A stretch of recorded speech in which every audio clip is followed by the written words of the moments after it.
Hi, my name's Lindy Cowling. Welcome to my channel. My website is www.lindycowling.co.uk. My email is info@lindycowling.co.uk.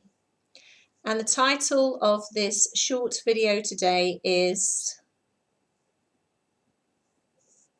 Conscious Relationships. What are they? Conscious relationships, what are they?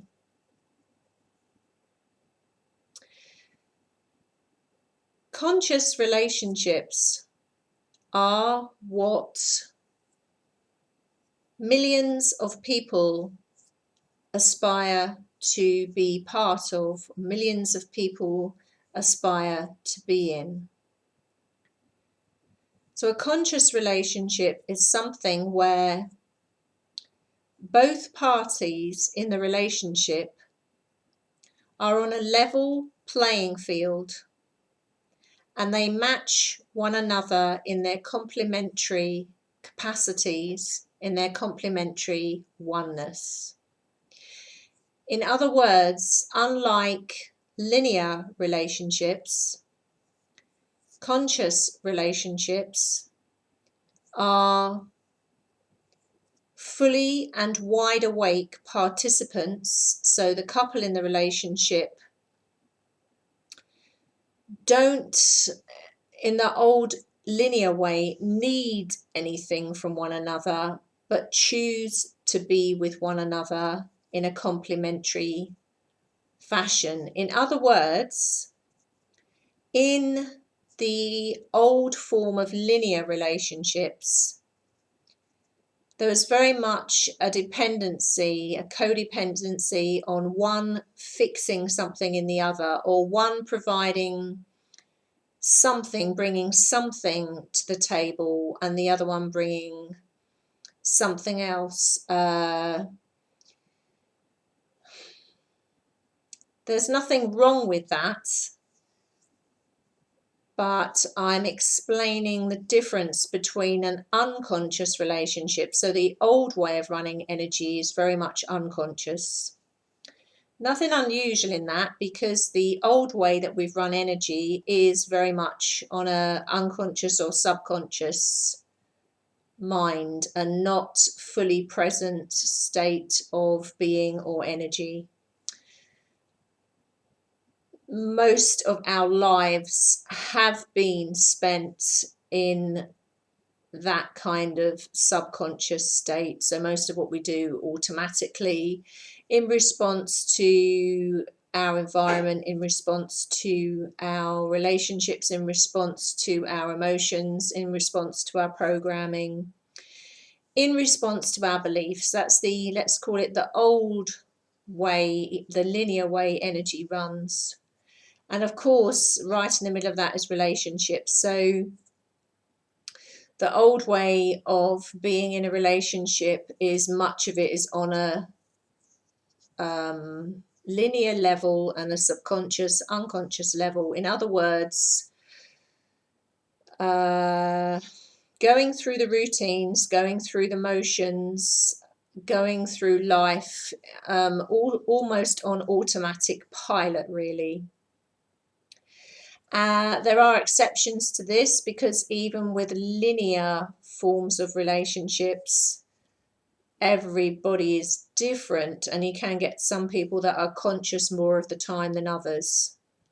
But conscious relationships, which is what is a massive arena of change on this planet, a massive arena of change on this planet as a result of a shift in our consciousness and awareness globally, collectively, the new relationship paradigm being in the middle of it, you know, the relationships we have with others romantically, in our workplace, in friendships, of course, in family, right across the board.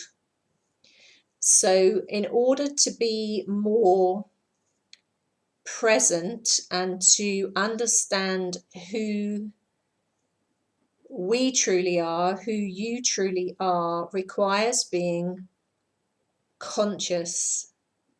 I don't mean conscious as in walking around breathing. I mean fully aware 24/7 of what you are doing, why you are doing it, why you are responding in the way you are, why you react the way you react, being fully present here and in the now. And if that sounds like hard work, at first it is hard work. It is hard work if you have been in a subconscious or unconscious governed linear state for most of your lives, and then are required to actually consciously be aware 24/7 of what you are doing and why you are doing it, and why you respond the way you respond, why you're triggered the way you are triggered. It doesn't happen overnight. It is part of a process. And again, if it sounds like hard work, it's because actually it is hard work at that stage to get into the habits of being present at all times, not just now and again. At first, it will be just now and again. Just like when people are making the transition into their heart from their mind, there's an on-off period. With that on-off period with me lasted a few years, when sometimes I was in, sometimes I was out. I was in, out, shake it all about. Sometimes in the heart, sometimes in the head. And then I got to the stage where I was measuring it in percentages, like, oh, I'm in the heart 50% of the time, 60% of the time. And then when it hit about 70, 80% of the time, I didn't measure it anymore because the heart took over at that point. And there was no yo-yoing in between anymore. It took about, for me, it took somewhere between 2 and 3 years. It won't take that long for other people. Some people it'll take longer, some people it'll be much quicker. Everybody's different, and things are speeding up on this planet as a result of the primary templates for relationships and other ascension templates being laid down, grounded, landed, and being imprinted on. So things are speeding up in all departments for everybody, which is great. So conscious relationships are very different to linear unconscious ones because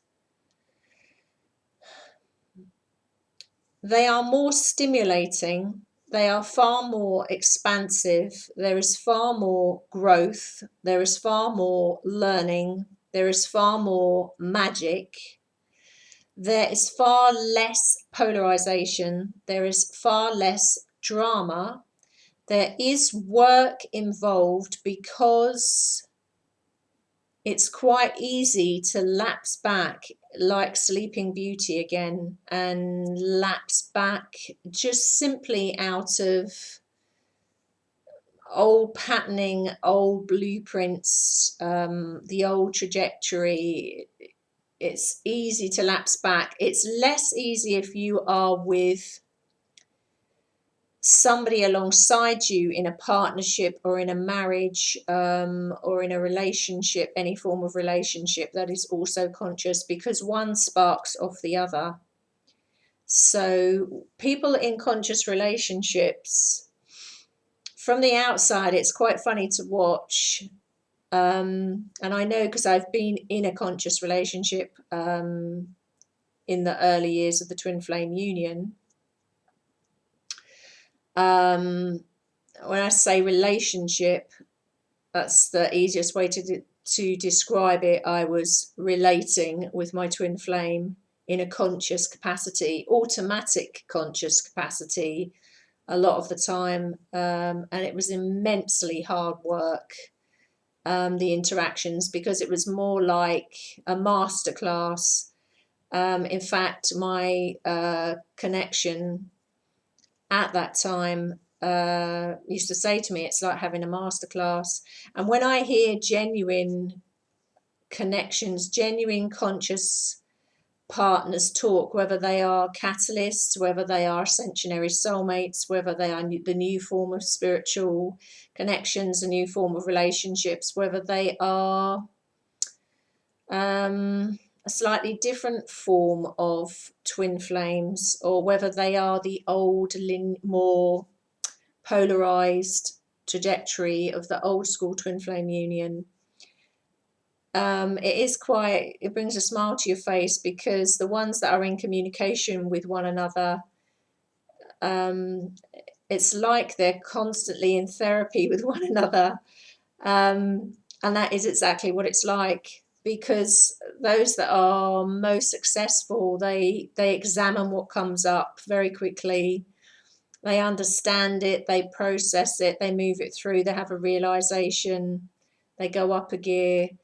They're constantly adjusting, like on a surfboard or on a skateboard. They're constantly readjusting to come back to that center point again. And then they kind of go out to the edges again. Something else comes in or comes up, or they're processing, or they're not necessarily just processing for them, but for the collective. Then they will take it through the field, so to speak, and then they will readjust again. And it's interesting, because it's like they're doing therapy on each other. Now, it sounds exhausting, and it is quite exhausting when you're in the middle of that, actually. But you do get to a stage where that balances out a bit more. Basically, you get better and better at it, and you adjust and get back to center point easier and easier, which is then how it becomes more harmonious. These new forms of connection that are in now are far more harmonious to start with anyway. They don't start from that point of vast polarization. They start past center point already. And I always explain it in a line, because it's easier. People come in at all different entry points on that line, and the new forms of spiritual connections, conscious connections, that some of them are aspects, you could describe them as a new kind of form of twin flame. Some of them aren't twin flames at all, but they're very, very similar, but they are a far less polarized form of it, much more balanced and harmonized. And they process it much quicker, slightly different purposes, slightly different reasons. Ascensionary soulmates also in that category. But what they all have in common at that end of the trajectory, which is all new energy, by the way, no conscious relationship is born of the old energy. Because when they are in old energy to start with, well, basically they don't even get there. Conscious relationships happen when you are at certain evolutionary point in one's consciousness, which is a transition really coming out from 4D at baseline level 5D, which I call the 12D multidimensional blueprint, when people cross over into that. So how this happens is one has to get to a point within oneself, their own being, and have got to that stage within their own personal process in the relationship with themselves, to hit a point, well, let's call it 0 point again, neutral point, where the karma, baggage and everything is not on it, and they have the capacity to consciously, in the present, in the now, connect live, not comatose, not, live, present, awake, 24/7 with the people around them, not just one person around them. I mean, I'm talking about conscious relationships. When you're conscious, you're conscious. I mean, you're conscious with everyone. I mean, some people might want to, when you're around some people, you might want to go unconscious again, but you can't, unfortunately.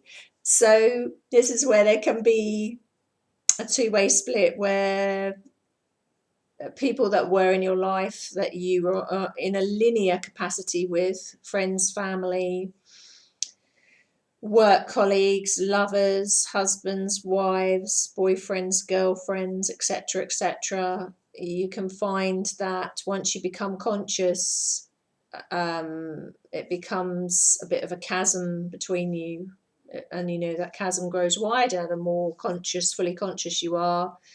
Of course, the person you are with has the absolute opportunity to go up a gear as well into their highest state of conscious capacity, and some take that leap and some do not. Everybody has the opportunity, but everyone has that thing called free will, and everyone goes through their process at the rate they're able to, and some choose not to go through it at all, and some won't go through it in this lifetime. Whilst it's true it's available to all, not all will take it. So conscious relationships are very exciting, very, very, I was going to say very new. There have been people in conscious relationships on this planet for a long time, but they've been few and far between. But seeing it begin to land in the masses, so to speak, and to be happening across the general population is very new, and I've only seen that in the last about 2 years, just under 2 years, about a year and a half really is more accurate. And it was now and again, but now I'm seeing it more or less every week in someone across the world that has reached that level within themselves and then are wishing to participate consciously with someone out of them. And this is a very important point to make. They hit that point of consciousness within themselves. It may be an event outside of them that participated in that, or even a person outside of them that participated in that. But the common denominator here is they have to hit that point of conscious awareness, of conscious capacity within themselves. They have to come into that state of awareness within themselves to then co-create, collaborate, and have that expansive conscious dance outside of them, but it has to be inside of them first. So these relationships are stimulating. There is great growth to be had from them. There is great respect between the people in them. It's amazing for the people in them, but it's also amazing for the general population, because those that are conscious, even if they're not in a relationship and they are conscious, they are putting out a frequency, just like a dolphin puts out a sound. They are putting out a frequency which gives the opportunity for millions of others to imprint on that frequency, to awaken as a result of that frequency, to awaken to the relationship within themselves, and to come from their subconscious or unconscious state into full conscious capacity. And when someone is fully conscious, the world changes. Their world changes, inner, their outer world changes, and the whole world changes. And that's what we're on track for, a conscious world. Truly dynamic, truly empowering for all of us. On that note, I will love you and leave you. Thank you for watching, thank you for listening, and thank you, as always, for subscribing to this channel. Thank you guys. Bye.